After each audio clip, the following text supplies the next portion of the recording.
जो जहां है वहीं से बोले, जो जिसके पास है वही करे। संसद में एक सरकार जिसके पास पूर्ण बहुमत नहीं था, 244 एमपी थे, और एक सत्ता जो परिवार के पास थी, उस परिवार के दबाव को भी उसने झेला और ऐसा कानून पास हो गया। खामोशी से चुप। उस वक्त कम थे। तो भाई आप ये मुझे बताएं, 2013 में कितने थे आप?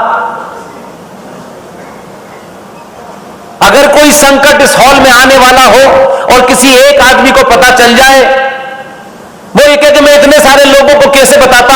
अगर वो एक भी आदमी चिल्ला चिल्ला के बताएगा कि देखो ये आने वाला है, ये डूबने वाला है, ये कमरे में पानी भरने वाला है, लोग कम से कम उसको इसलिए याद रखेंगे कि हमने नहीं सुना लेकिन वो चिल्ला रहा था। नहीं किया हमने। 1991 में सत्ता के दबाव में, 10 जनपद के दबाव में एक काम हो गया। आप याद करिए, आप सब उस मुझसे उम्र में 2-4 साल बड़े ही होंगे। 1991 में संसद में, पार्लियामेंट के अंदर एक अमेंडमेंट पास हो गया और यह कहा गया कि कुछ लोग जो थे जिनकी दुकान अयोध्या में मंदिर बनने से बननी थी, उनको लगता था कि अयोध्या चलती रहेगी तो बनेगी हमारी दुकान, नहीं तो हमारे पास तो कुछ है नहीं। सिर्फ भारत माता की जय कहने से अगर देश जागृत हो रहा होता तो फिर बात ही क्या थी? फिर तो 95 करोड़ लोग सुबह से शाम 2 बार बोले और पूरे लोग भाग जाएंगे दुश्मन इस देश से।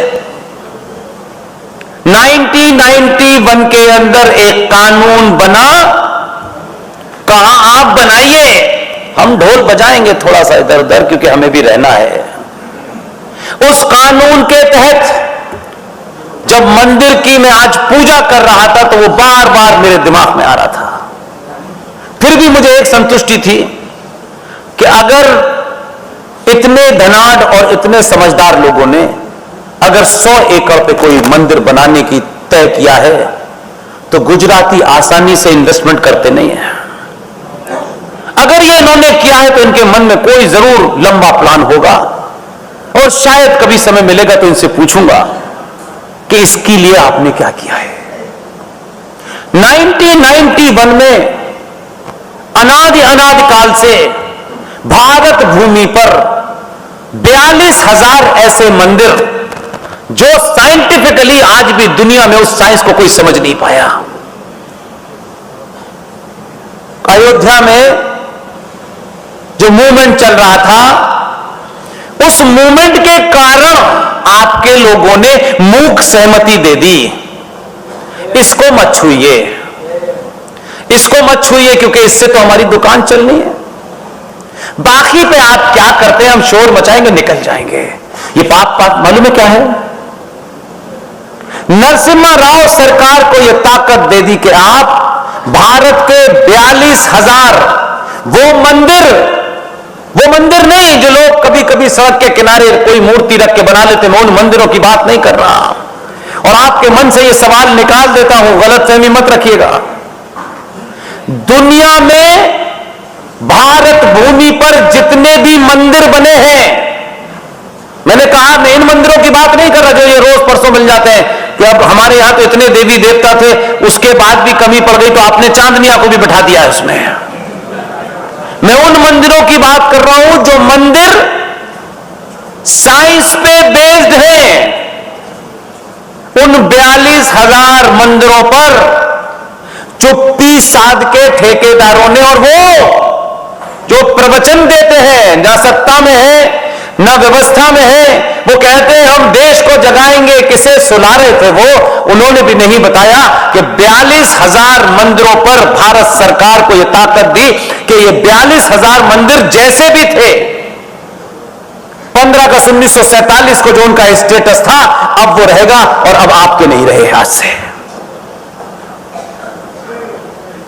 क्योंकि दूरदृष्टि लोग कल की नहीं सोचते हैं, हजारों साल की सोचते हैं, लेकिन दलालों की सोच सिर्फ यही तक होती है, इससे मुझे आज क्या फायदा होने वाला है। प्रवचन देते हैं कि हमें बलिदान देना है, दूसरे बलिदान में ये मजा लेंगे। 42,000 मंदिरों पर क्या इस देश के अंदर? इन मंदिरों पर चर्चा नहीं होगी। लेकिन विष्णु शंकर जैन ने तथ्यों पे रख करके, लॉजिक दे करके कहा कि उसके अंदर एक क्लॉज है, हम उस क्लॉज से जीत रहे हैं। अब तो 300 है, अब तो गिनती 300 है आपकी, किसी पर निर्भर है? तो हिंदुत्व की बात अगर हो रही है तो हम किसी का हक नहीं छीन रहे, हम किसी की बहन बेटी को नहीं मार रहे।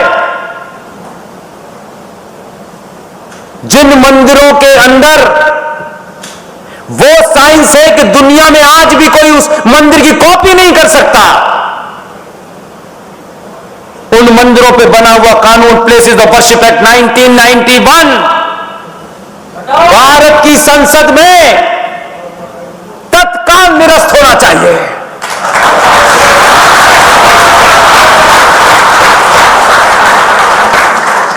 ताली बजाएंगे, मुझे अच्छा लगेगा कि मेरी बात आपके मन में पहुंच गई है। समय बहुत कम है, ये मैंने मंदिरों की बात बताई, उसमें से हमने लाइन निकाली और तब ये तथ्य हमने निकाला कि इसके अंदर ये तो लिखा गया है कि 42,000 मंदिरों का स्टेटस को, यानी जो 15 अगस्त को इस्लामिक आक्रांताओं ने मस्जिद बना दी, मीनार बना दी, मजार, वो एज इट इज रहेगी, अब उसको नहीं आप हटा सकते हैं। ये संसद में कानून बना। हमारे लोग कितने थे जरा पता करिए 1991 में, 2-4 का गला दिखाते, कहीं चिल्ला चिल्ला के बता रहे होते कि देखो ऐसा हो गया है। ये सब कहते हैं अपने समाज से गद्दारी करना। कोई 1995 में एक जघन्य अपराध फिर हुआ, ये नहीं कोई बताता भाई, प्रवचन करने वालों से जरूर पूछिएगा मेरे भाई, क्योंकि वो जब ये आग लगेगी तो ऐसा नहीं है कि किसी का हेडक्वार्टर बचेगा, आग लगेगी तो सबके घर जलेंगे। मैं इस आग को रोकने की बार बार आपके सामने कहने की बात इसलिए कर रहा हूं कि जो हमारी क्षमता है एक डॉट बराबर, हम उसमें कोई कसर नहीं छोड़ेंगे। लेकिन बिना सनातनियों की मदद के ये नहीं होगा। हम 95 में फिर चुप रहे। 95 के अंदर 1923 के बने कानून में 1956 में अमेंडमेंट हुआ, 1985 में अमेंडमेंट हुआ, 1995 में अमेंडमेंट हुआ, और 2013 में जब वो आपके लोग जिन्हें आप अपना मानते हैं, जो अभी भी आएंगे पट्टा डाल के कुछ दिन के बाद आपके पास, फिर उनसे पूछिएगा भाई तुम कहां थे? पार्लियामेंट में तुम्हारी गिनती 117 थी, 117। एक मुझे कोई डिबेट, एक कोई धरना, एक कोई प्रदर्शन, एक कोई टेलीविजन पे बयान मुझे बताइए। इसलिए मैं कह रहा हूं शत्रु आपका ईमानदार है। कहता है कि सूरा नंबर 9 आयत नंबर 5 में लिखा हुआ है कि जो मेरे अल्लाह के ऊपर यकीन नहीं लाएगा उसका कत्ल वाजिब है। वो नहीं छुपा रहा, वो 5 वक्त चिल्ला चिल्ला के कहता है ला इलाहा इल्लल्लाह मुहम्मद रसूलुल्लाह, अल्लाह के सिवा कोई दूसरा पूजने के लायक नहीं है। उसको कहां छुपा रहा है? शत्रु है तब भी आपके सामने सच बात कह रहा है। आपकी समझ में नहीं आ रहा तो फिर कोई और ही इलाज कर सकता है आपका। उसने कभी नहीं छुपाया।